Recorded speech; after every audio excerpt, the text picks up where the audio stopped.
Olá, gente mais que boa. Tudo bem? Graças a Deus. Mais um dia, hein?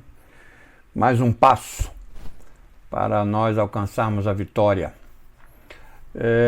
A gente está batendo um papo durante essa semana sobre a alegria que invade o nosso ser. Uma alegria que não é do mundo, uma alegria que vem de Deus. Mas algumas situações também fazem com que a gente perca essa alegria. E é sobre isso que a gente está falando. E a gente está tomando como base o Salmo 126. É um salmo dos degraus, né? Que as pessoas iam cantando enquanto subiam para o templo, para glorificar o nome do nosso Deus. E é uma coisa interessante porque ontem nós vimos que nós podemos perder a alegria de nossa salvação e também perder a alegria de alguma grande vitória que nós tivemos na nossa vida espiritual. Agora vamos continuar, vamos falar de mais duas perdas. Primeiro, a perda da alegria da nossa comunhão cristã. Pode ser perdido por várias maneiras. Essa alegria ela pode ser perdida de algumas maneiras, né, de várias maneiras. Vem por morte, essa alegria vem por morte, e aí a gente deixa de ter a comunhão. O pecado de outra pessoa também pode destruir o relacionamento. Algumas igrejas inteiras podem ser destruídas por causa de pecado de alguns. Ou ainda, a comunhão que valorizamos pode ser perdida por uma coisa tão simples, mas inevitável, com a mudança de um dos nossos irmãos para uma outra cidade, por algum motivo. Interessante que nós passamos por isso na nossa igreja. A irmã Luzia era membro da nossa igreja, ativa, professora de escola dominical, e precisou ir embora, se mudou. Simplesmente ela deixou a comunhão da nossa igreja. Claro que ela está em comunhão em outra igreja. Ainda nós temos a comunhão que valorizamos, que ela pode ser perdida de forma tão simples, né? Que é a comunhão dos santos, quando alguém pede carta para outra igreja, né? Também pode ser isso. Mas a verdade é que uma comunhão dos santos vai transcender essas barreiras físicas que nós vivemos aqui, né? Que essas barreiras estão condicionadas à nossa vida aqui. Então ela vai até a nossa morte.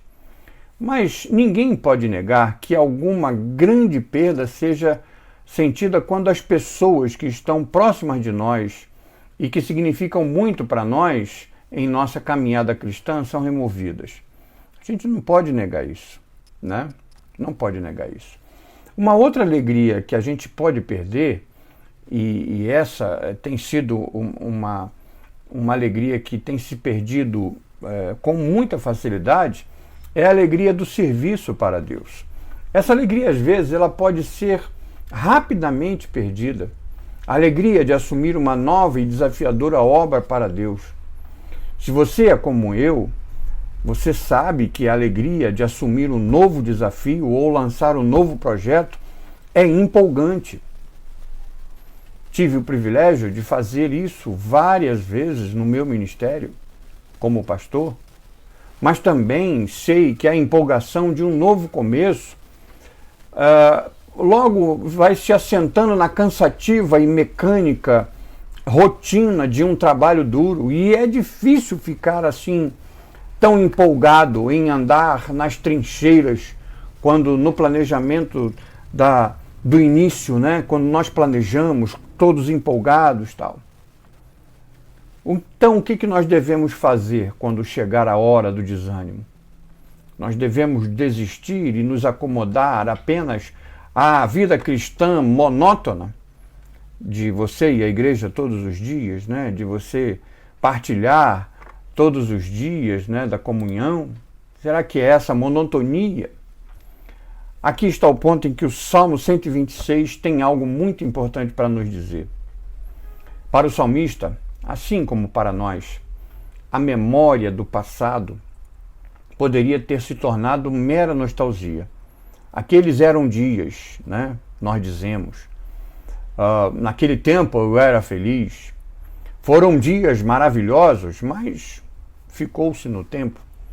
Mas não é o que nós encontramos no Salmo, não é isso que nós aprendemos com o salmista. Em vez dessa nostalgia, a maioria provavelmente surreal, né? A memória daqueles dias em que havia cânticos de alegria, dias cheios de risadas que parecem ter ficado no passado, torna-se então o terreno de uma forte esperança que dias melhores ainda se seguirão. E esse não é apenas um desejo ou uma teologia torta do céu, não. É uma teologia realista, é uma teologia forte, porque é baseado no caráter de Deus. E Deus é bom. E Ele é imutável em sua bondade. Ele nos concedeu dias maravilhosos. Portanto, pode-se contar com Ele para nos dar ainda dias muito mais maravilhosos. E esta é a mensagem e a sequência do pensamento desse salmo. E o que o salmista então faz, depois de se lembrar daqueles dias anteriores em que as bocas estavam cheias de riso e as línguas com canções de alegria? Uma coisa que ele faz e que nós temos visto aqui é que ele pede a Deus os bons tempos novamente. Em vez de simplesmente ele se dedicar às tarefas sombrias do presente, sem pensar em tempos melhores, exceto como lembranças, o salmista aqui pede a Deus que restaure os bons tempos novamente. O que ele faz? Ele ora. Em outras palavras, ele pede a Deus. Em sua oração, ele pede o que é bom, desejável, para poder glorificar o nome de Deus. Veja o verso 4, que diz assim: restaura, Senhor, a nossa sorte, como as torrentes no Neguebe. E eu acho interessante essa comparação que ele faz com o Neguebe, porque o Neguebe é um deserto. E o salmista nos diz que ele sentiu que era como a sua vida era como aquele deserto, né? Um deserto seco, um deserto árido.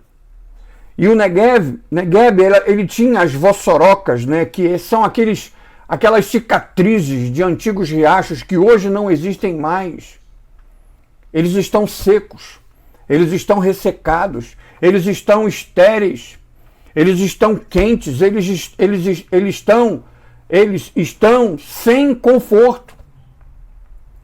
Mas as torrentes do Negueb, num raro momento em que a chuva desce das terras no alto do monte, os ribeiros de água se reúnem em riachos, descendo das colinas e depois correm para encher o árido solo como abundante água refrescante. Veja, talvez a sua vida nesse tempo esteja como o deserto do Negueb, seco, árido, sem vida. Mas eu vou te desafiar hoje a trazer à sua memória alguma alegria decorrente da comunhão cristã. Em algum tempo da sua vida, você teve alegria por uma comunhão que você viveu com os seus irmãos. Então traga à sua memória. E também traga à sua memória a alegria do novo desafio para a obra de Deus. Naquele tempo em que você obrava para o Senhor, que você tinha alegria em trabalhar no reino de Deus. E se você não é capaz de fazer isso sozinho, ore como o salmista orou e disse: restaura, Senhor, a nossa sorte, como as torrentes do Negueb. Pense nisso e que Deus te abençoe.